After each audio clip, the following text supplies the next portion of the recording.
При опремувањето на содржините, на медиумските содржини, новинарите треба да внимаваат на насловите, на фотографиите и снимките кои што треба да соодветствуваат со содржините и да не пренесуваат спротивна или пак погрешна порака од тоа што сака да го каже текстот ствари. Доколку некое лице е вклучено во некои несакани, нелегални и други активности, треба да се внимава дали е неопходно да се спомнува неговата етничка припадност, например. Новинарот треба да процени дали таа информација поврзана со етничката припадност е важна за веста која што сакаме да пренесеме.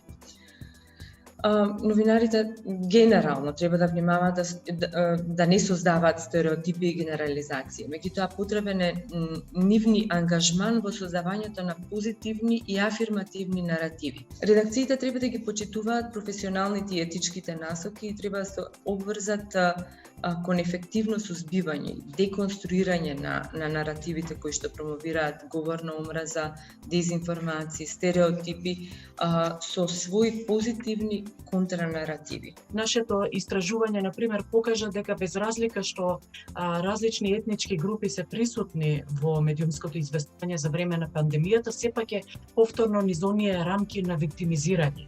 И се поставува прашањето дали можеби и отварањето на овие прашања дополнително не ги стигматизира групите. Подигнувањето на свеста и промена на начинот на кој што ние останатите ги прецепираме граѓаните со попреченост, во голема мера зависи од начинот на кој што медиумите ги портретираат лицата со попреченост и известуваат за прашањата кои што се поврзани со нивните човекови права. Токму затоа, изминативе години, особено во соработката со Националниот совет на инвалидски организации и Македонскиот институт за медиуми, се обидовме да придонесеме тој начин на портретирање да се подобри, односно медиумите квалитетно да известуваат за правата на лицата со попреченост и да нивните пораки ги представуваат, односно пренесуваат соодветно. Да излеземе малку надвор од тие специализирани емисии, да се овие лица да кажат нешто и плюс сигурно нивниот свет не се сведува само на нивните проблеми. Голем дел од нив сигурно може да кажат да си имаат некои мислења за состојбите какви се моментално, каква е у крајен случај за политичката активност, зошто да не. Ние за жал се уште немаме лице со посебни потреби кој е пратеник во парламентот. Околу терминологијата која се користи при ослобување на лицата со попреченост. Од мое искуство, особено при разговарање со лица со различни типови на попреченост, најдобро од секогаш било да се прашаат лично на кој начин би сакале тие да бидат условени во, да речеме, извештајот или во интервјуто. Еден од најсигурните начини, значи да не се утне терминот, затоа што некои, например, предпочитаат термин глуви и наглави, други предпочитаат лица со оштетен слух. Јас како лице со инвалидност, мене ми е потребно терминот да биде еден, унифициран и аплициран во сите закони и законски решенија кои се однесуваат на нас. За да тоа направи лесен пристап кон услугите, бидејќи понекогаш лошата, односно различната терминологија, не сакам да кажам лоша, доведува до забуни, па дури и нарушување на право на користење на одредени бенефити. Еве само еден мал пример ќе кажам. Во една прилика кога аплициравме за средства за програма на Сдруженијата во една локална самоуправа, на Сдруженијата за спортификација на личната со инвалидност, таму стои во член 22 во законот дека градот Скопје и локалните самоуправи ќе ги поддржуваат програмите на лицата со посебни потреби.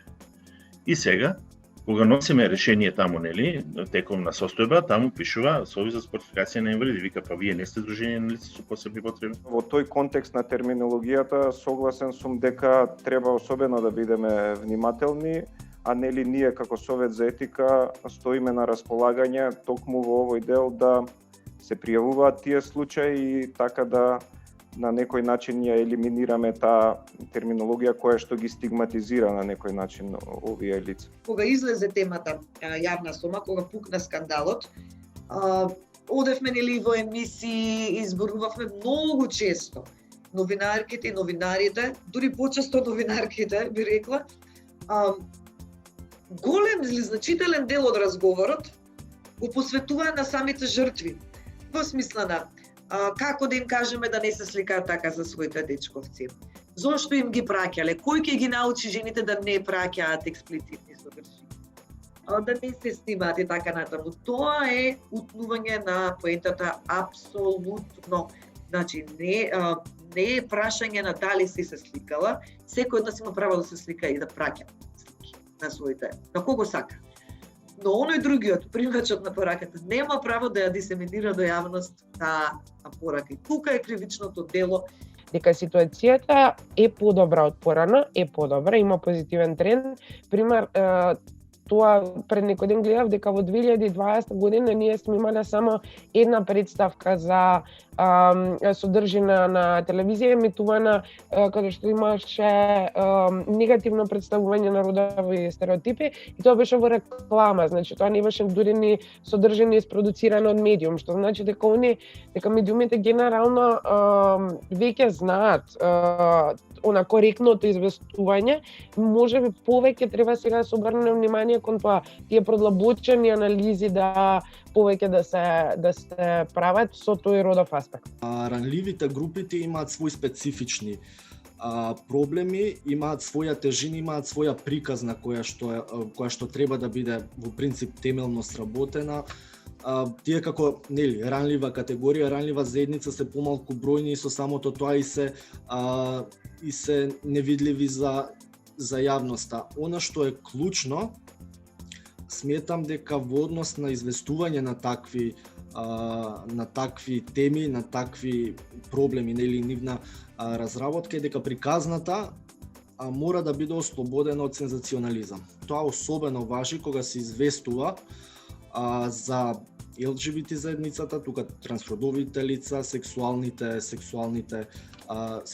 работнички. И јас во таа смисла сакам да истакнам улогата на професионалните медиуми и професионалните редакции во разобличувањето на стереотипите кои што постојат на други платформи, во други медиуми, во онлайн просторот и во дискриминацијата која што се прави со самото тоа известување. Меѓутоа, според мене исто така проблем е и игнорирањето на овие теми.